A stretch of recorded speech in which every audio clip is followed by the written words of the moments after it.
भाई लोग, स्वागत है तुम्हारा अर्बन लेजेंड के इस धमाकेदार वीडियो में। एज यूजुअल, अगर तुमने इसका पुराना वाला पार्ट नहीं देखा है तो लिंक डिस्क्रिप्शन में है, जाकर देख लेना। दोस्तों, पिछला एपिसोड एक जिंदा खौफ बन चुका था। एना ने लैब का एक छोटा सा रूल क्या तोड़ा, उसकी पूरी दुनिया ही पलट गई थी। वो खौफनाक प्लेग डॉक्टर अचानक उसके पीछे साये की तरह आ खड़ा हुआ था।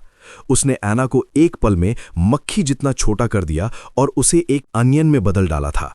और हद तो तब हो गई थी जब वो उससे कटकर खतरनाक एक्सपेरिमेंट्स कर रहा था कि देखकर रूह कांप जाती। वहां दूसरे कमरे में युआन जैन उस डर से कांपते हुए लड़के के सामने खड़ा था। वो लड़का चीख रहा था कि रूल्स फॉलो करने के बाद भी सब कागज के पुतले में क्यों बदल गए। तब युआन ने उसे दिखाया, बेवकूफ, तू सिर्फ बोर्ड का एक साइड ही देखा था, पीछे वाला इंपॉर्टेंट रूल नहीं था, जहां लिखा था कि कोई भी उस रूम में 1 घंटे से ज्यादा रुक ही नहीं सकता था। इसके बाद युआन उस लड़के को लेकर रूम से बाहर जाने लगा, लेकिन वो लड़का डरने लग रहा था। युआन ने बोला था, अगर तुम मर भी जाते तब भी ये ओ तुम्हारा पीछा नहीं छोड़ने वाली थी। बस यही बोलकर युआन ने वहां से निकलना शुरू कर दिया था। लेकिन भाई, असली शौक तो तब लगा था जब युआन ने एक ऐसी बात कही जिसने सबका दिमाग सुन्न कर दिया था। उसने उस लड़की से पूछा था, वो लड़की दिखने में कैसी थी? मतलब सीरियसली, हमें पता था कि उसे अपना ऑरा फार्म करना था, पर जो लड़की इतने वक्त से उसके साथ थी वो उसका चेहरा तक भूल गया था। उसे बस एक धुंधली सी याद बची थी। और इसी डील ब्रेकर शॉक पर हमारा पिछला पार्ट खत्म हुआ था। लेकिन ठहरो, असली खेल तो अब शुरू होने वाला है। तैयार हो जाओ, क्योंकि इसका जो एंड है भाई, वो तुम्हारा दिमाग हिला देने वाला है। सीढ़ियों पर घना अंधेरा था। खिड़की के फ्रेम और सीढ़ियों पर खून के सूखे धब्बे चमक रहे थे। पूरा इलाका सुनसान था, बस उनके कदमों की आवाज आ रही थी। चांदनी की रोशनी में सीढ़ियों पर एक बिखरे बालों वाले साये की परछाई पड़ रही थी। लड़के ने युआन के कोट को कस के पकड़ रखा था और कांपते हुए पूछा, हम उसे कहाँ ढूंढेंगे? यहां बहुत अंधेरा है, मुझे डर लग रहा है। युआन को गुस्सा आ गया। मुझसे क्या पूछ रहे हो, मुझे क्या पता? उसने हुक्म दिया, पहले नीचे पहली मंजिल फर्स्ट फ्लोर पर चलते हैं और देखते हैं। तभी उसकी सुर्ख लाल आंखें अचानक फैल गईं। उसे अपने पीछे एक जानलेवा इरादा, मर्डरस ऑरा महसूस हुआ। वो चिल्लाया, भागो! उसने लड़के को खींचा और नीचे की तरफ दौड़ा। लड़के ने पीछे मुड़कर देखा और चीख पड़ा, वो प्लेग डॉक्टर है। युआन ने अपनी तेज आंखों से इसकी पुष्टि की। वो प्लेग डॉक्टर हवा में उछला। उसने अपना डेथ साइथ हसिया ऊंचा उठाया और उन दोनों को खत्म करने के लिए वार किया। संभल के! लड़का चिल्लाया। पलक झपकते ही युआन ने उसे कमर से पकड़ा और सीढ़ियों से नीचे छलांग लगा दी। वो हसिया ठीक उसी जगह से गुजरा जहां वो एक पल पहले खड़े थे। युआन ने मन ही मन अंदाजा लगा लिया, जैसा सोचा था, इसका असली निशाना मैं ही हूं। उस लड़के को नीचे उतारकर उसने प्लेग डॉक्टर के नंगे पैरों की तरफ देखा। उसकी आंखों में एक अजीब सी चमक थी। मैं एक चीज की शिकायत जरूर करूंगा, उसने तंज कसा। क्या इस प्लेग डॉक्टर को मैनेजिंग टीचर बनाना तुम्हारा एस्केप रूम का प्लान था? लड़का हाफते हुए बोला, नहीं, हमारा बजट इतना नहीं था। युआन ने सिर हिलाया। मतलब तुम्हारे पास थोड़ा दिमाग तो है, बाकी मॉन्स्टर्स की तरह नहीं। ये प्लेग डॉक्टर तो ब्लैक डेथ के दौर का डॉक्टर है, जिसे मौत का दूत माना जाता है। बेमतलब की चीजों को एक साथ जोड़ना बहुत बचकाना लगता है। सच कहूं तो इससे कहानी का मजा, इमर्जन ही कम हो जाता है। चारों तरफ अंधेरे ने उन्हें घेर लिया था और फर्श पर हंसिए के रगड़ने की आवाज गूंज रही थी। वो छात्र बुरी तरह घबरा गया। उसकी आवाज कांप रही थी। तुम किससे बात कर रहे हो?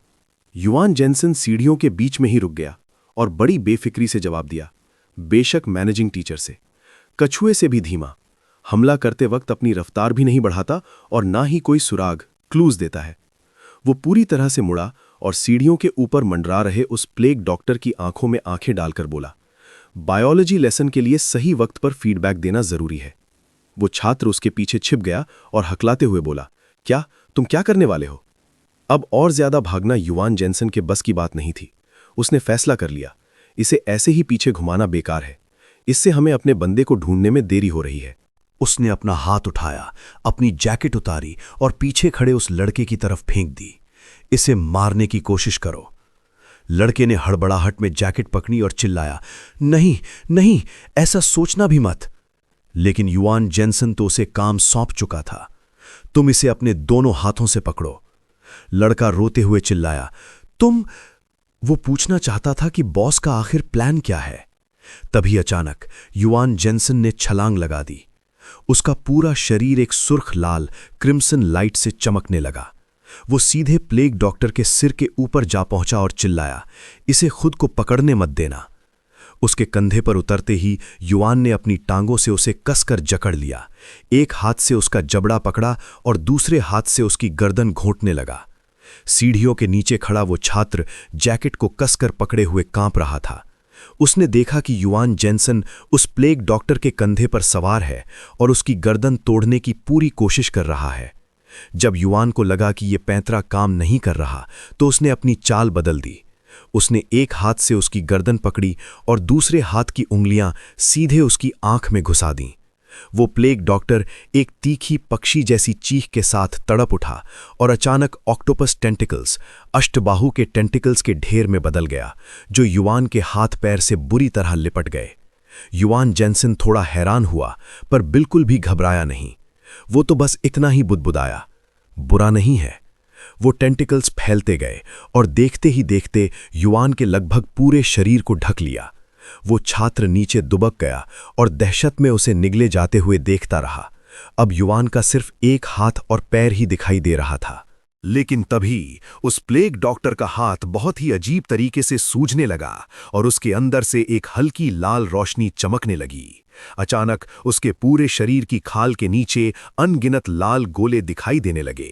एक जोरदार धमाके के साथ उस प्लेग डॉक्टर का शरीर पटाखों की तरह टुकड़ों में बिखर गया। उसका चोंच वाला मास्क और हरी आंखें फर्श पर लुढ़कने लगीं। उस हरे रंग की कीचड़ के ढेर से दो पैर बाहर निकले, एकदम शांत और मजबूत।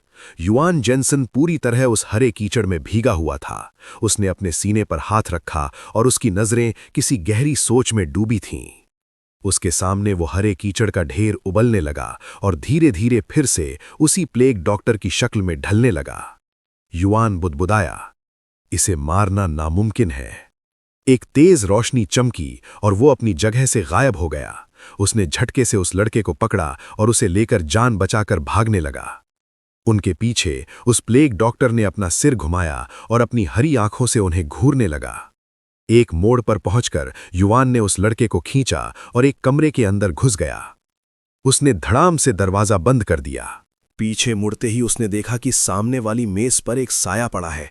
खून की दो लकीरें फर्श तक बह रही थीं। प्लेग डॉक्टर चाकू लिए उसके पास खड़ा था और उसने उन दोनों की तरफ एक ठंडी नजर डाली। वो छात्र फुसफुसाया, क्या ये किसकी चीरफाड़ कर रहा है? उसने अपनी आंखें सिकोड़ी और सोचने लगा, क्या ये कोई इंसान है? युआन जेनसन तुरंत बोला, चुप रहो, यही हमारा निशाना है, आवाज मत करना। उसने पहचान लिया कि मेज पर पड़ी वो लड़की ऐना ही है। उसने मन ही मन सोचा, क्या ये वाकई मर चुकी है? तभी अचानक उसके गले के पेंडेंट से एक रोशनी निकली। नोटिफिकेशन, रूल 3 अनलॉक हो चुका है। जब मैनेजिंग टीचर क्लास में हो तो अनुशासन जरूरी है। क्लास खत्म होने के बाद छात्रों की सुरक्षा पक्की की जानी चाहिए। कमरे के बीचों बीच खड़े होकर युआन जेनसन एक पल के लिए उलझ गया। क्लास चल रही है या खत्म हो चुकी है? वो बुदबुदाया, शायद अभी क्लास चल रही है और किसी रूल की वजह से इसे, ऐना को, अपनी जान गंवानी पड़ी। लेकिन क्लास के बाद ये चीजें हमारी हिफाजत करेंगी। थोड़ा बेतुका है। रूल को समझने के बाद उसने कमरे का जायजा लिया और फैसला किया कि उसे यहां से निकलना होगा। पहले ब्रॉडकास्टिंग रूम चलते हैं और वहां की घंटी बजाकर देखते हैं। उसने मेज की तरफ इशारा किया और हुक्म दिया, तुम इस पर लेट जाओ। वो लड़का बुरी तरह घबरा गया और पीछे हटने लगा। प्लेग डॉक्टर अपने चीर फाड़ के औजार चुनते देख युआन ने उसे सलाह दी, वो अपने सामान चुन रहा है, तुम्हें काटने की तैयारी कर रहा है। उसे हिचकिचाते देख युआन ने उसके सिर को थपथपाया, उसके करीब झुका और उसे धमकी दी, वैसे भी वो मेरे पीछे नहीं है। वो लड़का बुरी तरह कांपने लगा। वो पूरी तरह खौफ में था। अचानक कमरे की काली स्क्रीन जल उठी और मशीनों के चलने की आवाज गूंजने लगी।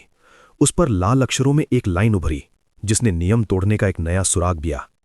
स्क्रीन पर जलते हुए लाल शब्दों में लिखा था, लेबोरेटरी से बाहर निकलने का कोई रास्ता नहीं है, सुराग हासिल करो। क्लासरूम 304 में जाकर वो को ढूंढो। लेबोरेटरी से निकलने के बाद उसे ढूंढने के लिए रूम 3004 में जाना। अगली स्कूल बेल बजने के बाद गुड लक। युआन जेनसन ने उस छात्र की तरफ देखा और उसे समझाया, अगर तुम इस मेज पर लेट जाओगे तो तुम्हारा तुरंत शिकार नहीं किया जाएगा, क्योंकि माइक्रोस्कोप एक्सपेरिमेंट के लिए एक पूरी प्रक्रिया की जरूरत होती है। उसने बड़े भरोसे के साथ कहा, मैं माइक्रोस्कोप का इस्तेमाल करके वक्त खरीद सकता हूं और तुम्हें यहां से बाहर निकाल सकता हूं। उस लड़के के माथे पर पसीना आ गया। उसने अपने होंठ चबाए। वो अब भी हिचकिचा रहा था। उसे हिलता ना देख युवान कुछ और सुझाव देने ही वाला था, लेकिन इससे पहले कि वो बोलता, लड़का उछलकर मेज पर लेट गया। उसके हाथ एकदम अकड़े हुए थे, बिल्कुल बगल में लेटी एना की तरह। उसने हड़बड़ाहट में पूछा, फिर क्या? अब मुझे आगे क्या करना है? युवान वहां से हटा और सीधे प्लेग डॉक्टर के ठीक सामने मेज के कोने पर जा बैठा।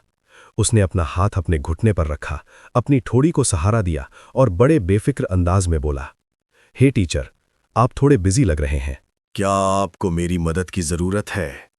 उस छलांग ने उसे अपनी स्पिरिचुअल पावर चेक करने का मौका दे दिया था, जो सीढ़ियों वाली लड़ाई में लगभग खत्म हो गई थी, लेकिन अब थोड़ी बहुत रिकवर हो चुकी थी। उसने मन ही मन हिसाब लगाया, किस्मत अच्छी है, मेरे पास अभी बस उतनी ही ताकत है जितनी जरूरत है। उस प्लेग डॉक्टर ने उसे ऊपर से नीचे तक गौर से देखा, फिर अपने लंबे काले पंजों को उठाया और खून से सने उन चाकुओं की तरफ इशारा किया। ओह, आपका मतलब है कि आप चाहते हैं कि मैं इस स्पेसिमन की जांच करूं? उसने खून से सने चाकू को हाथ में पकड़ा। वो जानबूझकर वक्त बर्बाद करने की कोशिश कर रहा था, लेकिन चाकू पर तो खून लगा है, इससे स्पेसिमन की तैयारी खराब, कंटैमिनेट हो जाएगी। मेज पर लेटा वो छात्र अपने होंठ चबा रहा था। वो कांप रहा था। ये सोचकर ही उसकी रूह कांप गई थी कि उसे टुकड़ों में काट लिया जाएगा। प्लेग डॉक्टर ने सिंक की तरफ इशारा किया। युवान ने शुक्रिया कहा और धीरे से नल खोल दिया। उसमें से काले रंग का पानी बहने लगा। उस लड़के ने युवान की तरफ देखा। उसकी आंखों में दहशत थी, मानो पूछ रहा हो कि वो आखिर करना क्या चाहता है। अचानक उसने माइक्रोस्कोप की तरफ ऊपर देखा और पाया कि लेंस के अंदर से एक चमकती हुई लाल आंख उसे ही घूर रही है। वो चीख पड़ा, युआन, युआन जेनसन, यहां एक आंख है। वो इतना डर गया था कि बस बेहोशी होने वाला था। युआन जेनसन ने अभी अभी चाकू धोया था। उसने उसे माइक्रोस्कोप की टेबल पर रखा और फुसफुसाया, उस लाल आंख पर स्प्रे कर दो। तभी माइक्रोस्कोप से भूरे रंग के टेंटिकल्स बाहर निकले, जो उसके चेहरे को छूने ही वाले थे। युआन ने फिर फुसफुसाया, हिलना मत। अपने चरम डर के बावजूद उस छात्र ने अपनी चीखों को रोकने की पूरी कोशिश की, लेकिन उसका शरीर अब भी बेकाबू होकर कांप रहा था। माइक्रोस्कोप की उस लाल आंख से निकले टेंटिकल्स ने उस लड़के के सिर और शरीर को जकड़ लिया और धीरे धीरे कसने लगे। युआन जेनसन ने धीरे से अपना हाथ बढ़ाया और माइक्रोस्कोप को छुआ। तभी एक चमकती हुई लाल स्पिरिचुअल एनर्जी ने उस पूरे डिवाइस को घेर लिया। एक पल बाद वो छात्र और बगल में लेटी एना दोनों सिकुड़कर छोटे हो गए, जबकि युआन उस चमकती लाल आभा के बीच अपना हाथ माइक्रोस्कोप पर टिकाए खड़ा रहा। वो लाल आंख असल में शियाओ यान थी, जो अब मेज के ऊपर तैर रही थी और उस छोटे से छटपटाते हुए लड़के के चारों तरफ कसकर लिपटी हुई थी। अचानक पूरा कमरा एक हरी रोशनी से जगमगा उठा और फिर अपनी पुरानी हालत में वापस आ गया। अब वहां सिर्फ युआन जेनसन खड़ा था। उसकी नजरें एकदम तेज थीं। ब्लैकबोर्ड पर एक नया नोटिफिकेशन उभरा।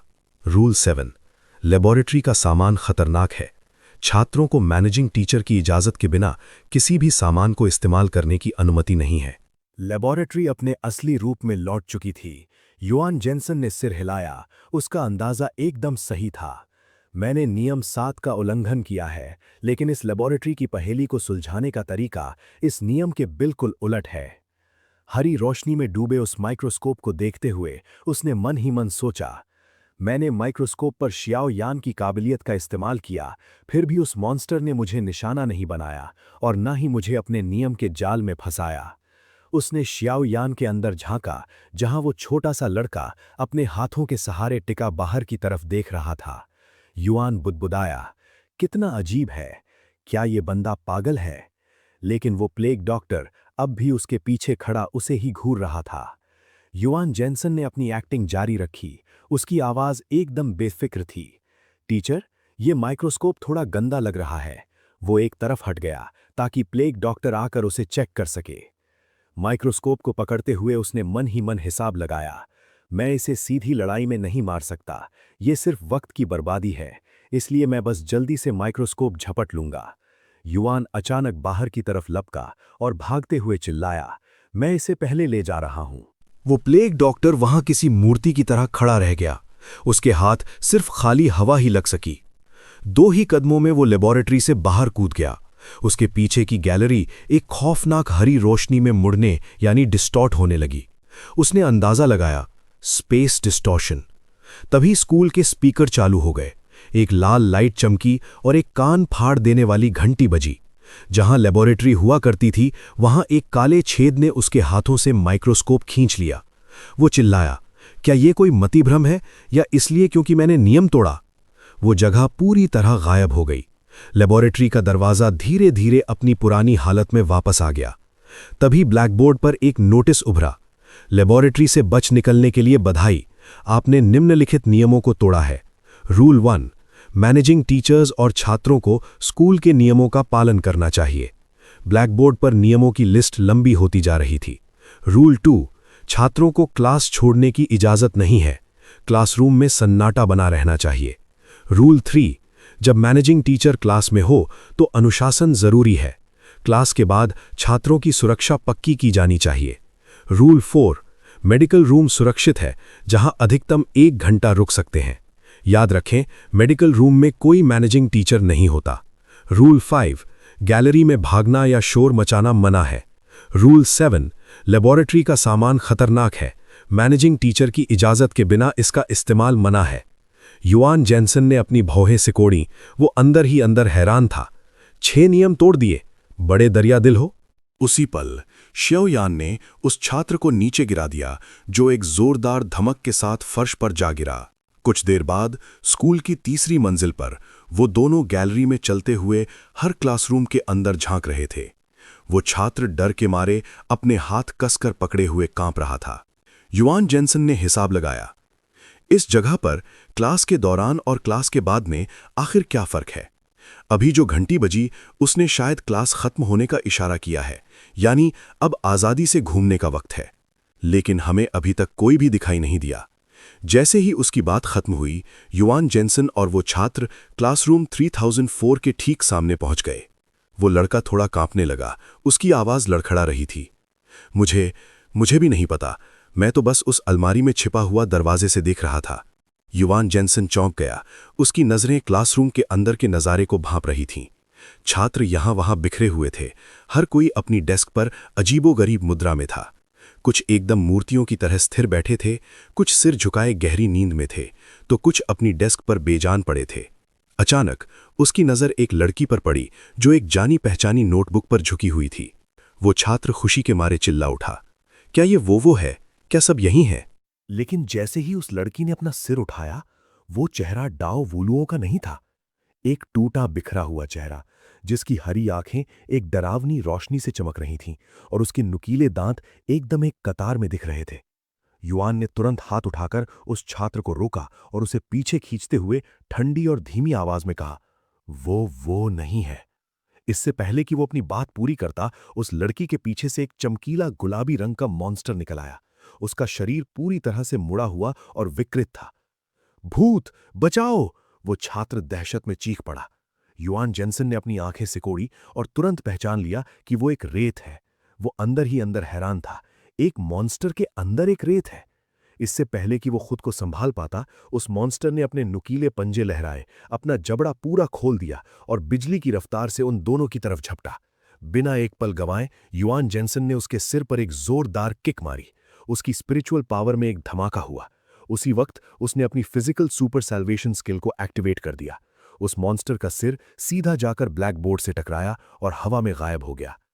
उसी पल चटकते हुए स्पीकर से एक विकृत आवाज आई, ऐसा लगता है कि डो रूम 304 में नहीं है। अब क्लास का वक्त हो गया है। शायद वो रेस्ट रूम गई है। क्या हमें वहां जाकर चेक करना चाहिए? ब्लैक बोर्ड पर बर्फ जैसी ठंडी और नई लाइनें उभरने लगीं। रूल 8, रेस्ट रूम में कोई आईना नहीं है। अगर आपको आईना दिखे तो तुरंत वहां से निकल जाएं। रूल 9, ब्रॉडकास्टिंग रूम क्लास शुरू होने और ख़त्म होने की घंटी के अलावा कुछ भी ब्रॉडकास्ट नहीं करेगा। अगर आपको कुछ और सुनाई दे तो तुरंत ब्रॉडकास्टिंग रूम जाकर उसे बंद करें। युआन जेनसन ने उस छात्र की तरफ देखा। उसका इरादा पक्का था। उसने रेस्ट रूम की तरफ बढ़ने का फैसला किया, लेकिन वो लड़का अपना सिर पकड़कर बुरी तरह हिलाने लगा। उसने साथ जाने से साफ इनकार कर दिया।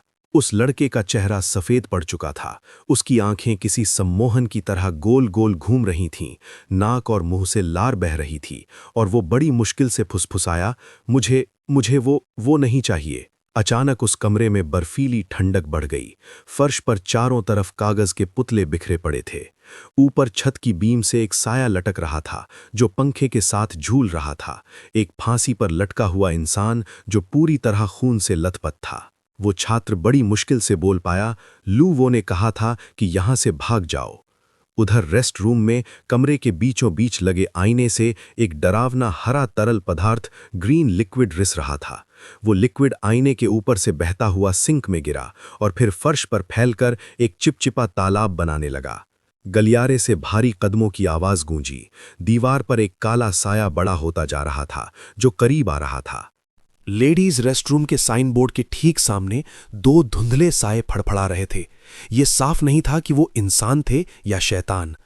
एक लड़की, जिसने सुर्ख लाल रंग की ड्रेस और चमकदार लाल जूते पहने थे, अपने हाथ ढीले छोड़कर भारी कदमों से आखिरी स्टॉल की तरफ बढ़ रही थी। उस स्टॉल के अंदर से एक मध्यम रोशनी आ रही थी, जहां दीवार से सटा एक साया खड़ा था, जिसकी सांसें तेज और उखड़ी हुई थीं। बाहर फर्श पर वो काले साए और भी लंबे और विकृत दिख रहे थे। ऐना बाथरूम के एक स्टॉल में छिपी थी, बुरी तरह हाँप रही थी और दरवाजे की दरार से बाहर झांकने की कोशिश कर रही थी। तभी दरवाजे के नीचे के गैप में खून जैसे ठंडे और लाल जूते दिखाई दिए। ऐना का दिल जोर जोर से धड़कने लगा। जैसे ही उसने ऊपर देखा, स्टॉल के ऊपर एक ही शरीर से लंबी और पतली गर्दन पर दो खौफनाक सिर, ग्रोटेस्क हेड्स उगे हुए थे, जो सीधे उसे ही देख रहे थे। वो दोनों सिर नीचे झुककर उसे देख रहे थे। उनके चेहरे पर एक शैतानी मुस्कान थी। उनके नुकीले दांत एक डरावनी रोशनी में चमक रहे थे और उनके गले से एक खौफनाक चीख निकल रही थी। उस स्टॉल के अंदर ऐना का घायल हाथ धीरे धीरे ठीक हो रहा था। एक मध्यम रोशनी ने उसके जख्म को घेर लिया था और वो लगभग 80% तक ठीक हो चुका था। उसने अपनी मुट्ठी कसी। उसकी आंखों में एक मजबूत इरादा चमक रहा था। वो दो सिरों वाला मॉन्स्टर अपनी शैतानी हंसी हंसता रहा। उसे अंदाजा भी नहीं था कि ऐना क्या करने वाली है। अचानक वो एक तीर की तरह बाहर निकली और सीधे दरवाजे को तोड़ते हुए उस पर झपटी। उस जोरदार टक्कर ने मॉन्स्टर को हवा में उड़ा दिया। उसके दोनों सिर दीवार से जा टकराए और टेढ़े मेढ़े हो गए। वो दहाड़ी, उसकी आवाज गुस्से से भरी थी। एक मामूली सा साया मेरी आंखों में धूल झोंकने की हिम्मत कर रहा है। ऐना ने अपना पैर मॉन्स्टर के शरीर पर दे मारा और उसके दोनों सिरों को अपने हाथों से जकड़ लिया। उसने बड़ी बेरहमी से उन दोनों सिरों को आपस में टकराना शुरू किया। उसका हर मुक्का और किक एक जोरदार धमक के साथ पड़ रही थी, जैसे कोई खूनखार बॉक्सिंग मैच चल रहा हो। टाइल्स वाली दीवार पर दरारें पड़ गईं और मॉन्स्टर के दोनों चेहरे उस दीवार में धंस गए। वो अपना सारा गुस्सा निकालते हुए पागलों की तरह हंसने लगी। तभी उसकी एक आंख धीरे धीरे लाल होने लगी और उसकी उंगलियां ऑक्टोपस टेंटिकल्स में बदलने लगी, जो रेंगते हुए उस मॉन्स्टर की आंखों, नाक और मुंह के अंदर घुस गईं। उसने एक शातिर मुस्कान के साथ उन्हें अपने करीब खींचा और ठंडी आवाज में बोली, तुम वाकई ऊपर वाले का दिया हुआ एक तोहफा हो बेबी। उस मॉन्स्टर की सारी स्पिरिचुअल पावर खिंचकर बाहर आने लगी और एक चमकते हुए सुनहरे भंवर में बदलकर ऐना की हथेली में समा गई। मॉन्स्टर का शरीर राख हो गया और सिर्फ उसकी टाई फर्श पर बेजान गिर पड़ी। उसने अपना सिर पीछे झुकाया और एक गहरी सांस ली। उसके माथे पर पसीने की बूंदें चमक रही थीं। तभी दरवाजे पर एक दस्तक हुई। युवान जेनसन उस छात्र को अपने कंधे पर लादे हुए अंदर दाखिल हुआ और उसने देखा कि ऐना अपनी टाई को वापस ठीक से बांध रही है। युवान जेनसन के चेहरे पर एक हल्की मुस्कान आई। उसकी आवाज में एक गहरापन था। हे, काफी दिनों बाद मिले। वो खामोशी से ऐना को देख रहा था। उसकी नजरें एकदम पैनी थीं। उसने मन ही मन सोचा, ऐना की रीजनरेशन काबिलियत तो लगभग पुनर्जन्म के बराबर है और वो अपनी ताकत बढ़ाने के लिए एक साये की रूहानी ताकत तक सोख सकती है।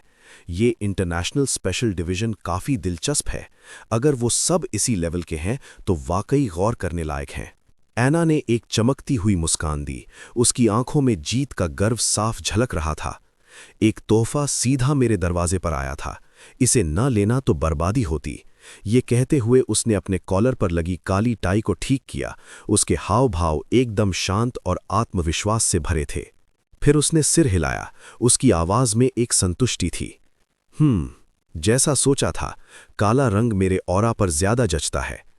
उसका ये खुद में मगन अंदाज देखकर युआन जेन्सन ने अपनी भौएं सिकोड़ी और सोचा, कमजोरों को डराना और ताकतवर से डरना, एकदम वही पुराने वेस्टर्न स्टीरियोटाइप वाली आदत। जब उसे लगा कि यहां का काम खत्म हो चुका है, तो उसने शांत आवाज में कहा, चलो अब पीछे पीछे आओ। ऐना तुरंत उसके पीछे चल पड़ी। उसकी आंखों में जिज्ञासा की चमक थी। वो बड़े उत्साह से बोली, तुम्हें कौन से रूल्स मिले? हमें अभी जानकारी का लेन देन करना होगा। उसके जवाब का इंतजार किए बिना ही वो आगे बोली, मुझे नियम 7 और 8 मिले हैं। रूल 7, लेबोरेटरी का सामान खतरनाक है। छात्रों को सुपरवाइजिंग टीचर की इजाजत के बिना किसी भी सामान को छूने की अनुमति नहीं है। जैसे ही वो मुड़ी, उसके पीछे बाथरूम के वो आईने, मिरर्स, धीरे धीरे हवा में गायब होने लगे, जैसे उनका कभी वजूद ही न रहा हो। युआन जेन्सन खामोशी से देख रहा था। उसकी आंखों में हैरानी की एक झलक थी। उसने मन ही मन सोचा, जैसा मैंने सोचा था, सारे आईने गायब हो चुके हैं। वो अन्ना की तरफ मुड़ा और बड़े आराम से बोला, मुझे भी वही 7 और 8 नंबर के रूल्स मिले हैं जो तुम्हें मिले, और साथ ही 1 से लेकर 5 तक भी। क्या तुम बाथरूम गए थे और वहां इतने सारे रूल्स हैं? अपने कंधे पर लदे उस छात्र की तरफ इशारा करते हुए युआन ने शांत स्वर में जवाब दिया, मैं नहीं गया था। ब्रॉडकास्ट की घोषणा ने मुझे यहां आने को कहा था। इस बेचारे ने वो ब्रॉडकास्ट सुना और उसका मानसिक संतुलन बिगड़ गया। उसने धीमी आवाज में दोहराया, रूल 8, बाथरूम में कोई आईना नहीं है। अगर दिखे तो तुरंत भागो। रूल 9, ब्रॉडकास्टिंग रूम घंटी के अलावा कुछ और नहीं बजाएगा। अगर कुछ और सुनाई दे तो तुरंत जाकर उसे बंद करो। अन्ना ने उस छात्र को बड़ी हिकारत यानी नफरत भरी नजरों से देखा। उसके होठों पर एक जहरीली मुस्कान थी।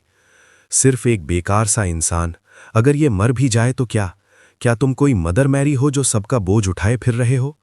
युआन ने बस उसे देखा। उसकी आंखों में एक पल के लिए उदासी झलकी, पर उसने कोई जवाब नहीं दिया। अचानक ब्रॉडकास्टिंग सिस्टम फिर से चटकती हुई आवाज के साथ चालू हो गया। अगला कार्यक्रम, मिड सेशन एक्सरसाइज का समय। एक बहुत ही खुश मिजाज धुन बजने लगी। छात्रों, ऊपर नीचे, तुम्हारी मुस्कान खूबसूरत है, बिल्कुल बसंत के फूलों की तरह। उसी पल सारे क्लासरूम के दरवाजे धमाके के साथ खुल गए और कागज के बने छात्रों का एक हुजूम किसी टूटे हुए मधुमक्खी के छत्ते की तरह बाहर निकल पड़ा, जो पूरी गैलरी में झूमते हुए बढ़ने लगे। वो दीवारों से चिपके हुए थे और सामने खड़े उन 3 लोगों की परवाह किए बिना किसी अजीब और विकृत आवाज़ों के साथ नीचे स्कूल के मैदान में बाढ़ की तरह भर गए। कभी हंसी की आवाज़ तो कभी फुसफुसाहट। युआन जेन्सन ने नीचे झांका। उसकी आंखें बर्फीली और तेज थीं। तभी कागज का बना एक क्लास प्रेसिडेंट, कक्षा अध्यक्ष आया और उसने अपनी फटी हुई आवाज में युआन के कंधे पर लदे उस छात्र को अपनी तरफ बुलाया। अगला तुम हो। युआन जेन्सन ने उस छात्र पर अपनी पकड़ और मजबूत कर ली और दूसरे हाथ से ऐना को रोक दिया, जो हमला करने ही वाली थी। उसने बड़ी बेबाकी से जवाब दिया, ये कागज का छात्र बेहोश हो चुका है। मैं इसे इन्फर्मरी ले जा रहा हूं, अभी वापस आता हूं।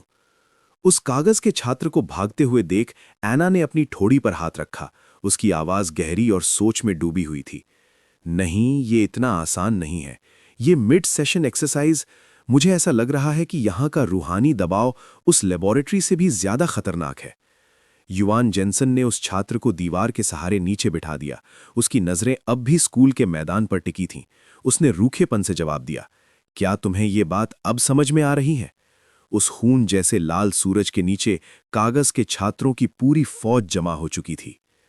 वो डरावना गाना अब भी गूंज रहा था, सारे दुख, सारी परेशानियां सब उड़ जाएंगी।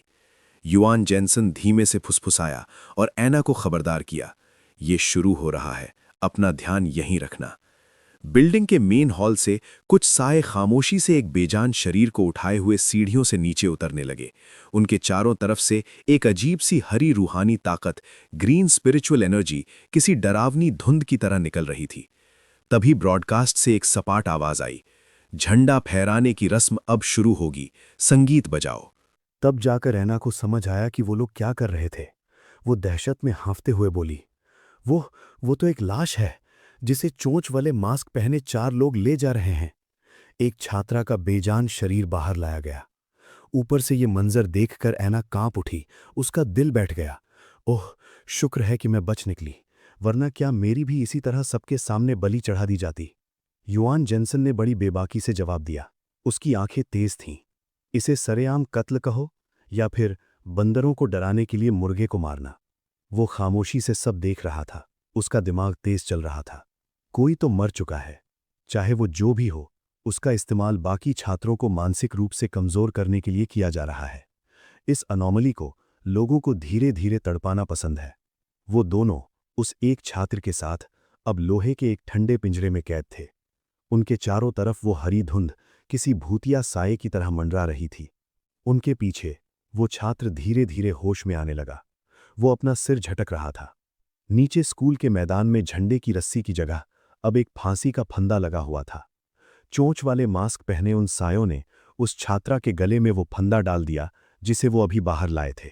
ब्रॉडकास्ट से फिर वही आवाज गूंजी, हवा की तरह सर्द, नदी की तरह ठंडी। योद्धा चला जाता है, कभी ना लौटने के लिए। जैसे ही ये शब्द कहे गए, उस छात्रा को हवा में ऊपर खींच लिया गया। झंडे के खंबे के नीचे खड़े वो नकाबपोश साए अपनी बेजान आंखों से ऊपर देखने लगे। तभी युआन जेनसन और ऐना के पीछे खड़े उस लड़के ने एक चीख मारी जो कलेजा चीर देने वाली थी। युआन ने फुर्ती से उसकी आंखें ढक लीं, जबकि ऐना अपने दांत पीसते हुए बुदबुदाई, ये मुसीबत, इसे अभी ही होश में आना था क्या? वो छात्रा अब सूरज की ऊंचाई के बराबर लटकी हुई थी। उसने अपना सिर घुमाया। उसकी आंखों से आंसू बह रहे थे, लेकिन फिर भी उसने एक चमकदार मुस्कान दी। ब्रॉडकास्ट से वही सपाट और श्रापित आवाज आई, जिंक्स, जिंक्स, जिंक्स, जिंक्स। शब्द खत्म होते ही उसका सिर धड़ से अलग हो गया। एक सोने का पेंडेंट फर्श पर गिरा और खून में सने होने के बावजूद धूप में चमकने लगा। अचानक उस लड़के ने युआन का हाथ झटक दिया। उसकी आंखों में आंसू थे और चेहरा सफेद पड़ चुका था। वो चिल्लाया, वो, और फिर वो पागलों की तरह आगे बढ़ा और सीधे बिल्डिंग से नीचे कूद गया।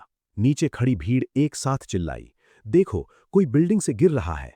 ऐना ने नीचे झांका, उसकी आवाज कांप रही थी। वो मर गया। युआन जेनसन ने बस अपना सिर हिलाया। उसके चेहरे पर एक गहरा विचार था, अभी कुछ कहना मुश्किल है। जो लोग चैनल पर नए हैं, सब्सक्राइब करो यार। वो जो लाल वाला बटन है ना, उसके साथ मारपीट करो या उस पर कीबोर्ड फेंक के मारो, मुझे नहीं पता, बस वो क्लिक हो जाना चाहिए। अगले चैप्टर में इससे भी कहीं ज्यादा खतरनाक फाइट होने वाली है, तो मिस मत करना। मिलते हैं अगले धमाकेदार एपिसोड में। शुक्रिया दोस्तों। Everybody knows that I'm breaking down. Everybody knows I ain't faking now. Everybody knows my heart's vacant now. Yeah, she hates me now, I made mistakes but now I don't ever wanna be alone. I don't really ever feel at home. On my own, in the zone, that's the only way I know. Feeling low, about to blow back up. Here I won't ever let the doubt creep in. Gotta pop a couple more aspirin. I don't think I'll ever let you in. Easier to break it off best friends. I don't really understand myself. I don't really understand, need help. I don't wanna be left on the shelf. Couldn't even hear me if I yelled. It's so cold outside, I'm alone, I'm alright. It's so cold outside, I'm alone, I'm alright. It's so cold outside, I'm alone, it's so cold.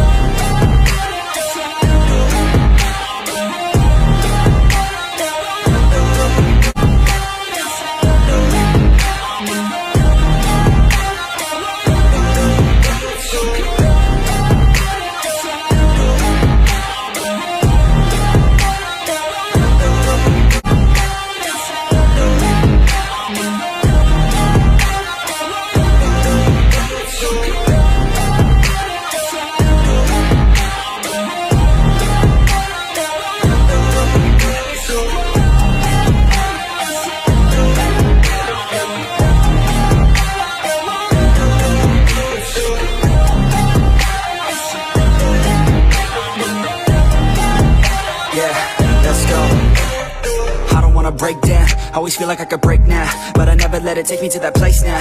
I won't ever let my thoughts get away now. I got better things to do, picking fate now. I just wanna be the best, call me great now. I don't know if I'm okay or insane now. I remember or insane now. I remember or insane now.